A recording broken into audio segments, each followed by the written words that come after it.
Il sindaco di Gorizia ha detto ci mancano tante cose, ci hanno portato via tante cose. La sindaca di Monfalcone ha detto vogliamo la governance. Sembra che il non passa allo straniero nella gestione della sanità isontina continui. No, ma io non credo sia quello. Io penso che giustamente gli enti territoriali vogliano garantire maggiori servizi, i servizi ottimali ai propri cittadini ed è quello che vuole fare anche la giunta regionale. Dopodiché mi sembra che siano state emerse anche da sindaci che non sono della nostra parte politica, penso alla sindaca di Gradisca di Sonzo, dove ha sottolineato tutto quello che non funziona. Peccato che tutto quello che non funziona è lo stato attuale, ovvero la riforma serracchiani-tedesca.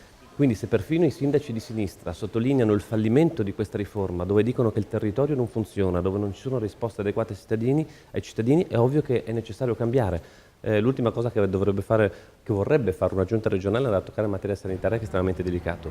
Ma quando perfino i sindaci di sinistra, come la sindaca di Gradisca, sottolinea che le cose non funzionano, abbiamo l'obbligo morale di modificare le cose per dare una risposta ai cittadini di Gorizia, di Monfalcone e di tutti i territori dell'ex provincia di Gorizia. Vicegovernatore, si chiude oggi a Gorizia il ciclo di incontri sulla riforma sanitaria, un ciclo di confronto e ascolto.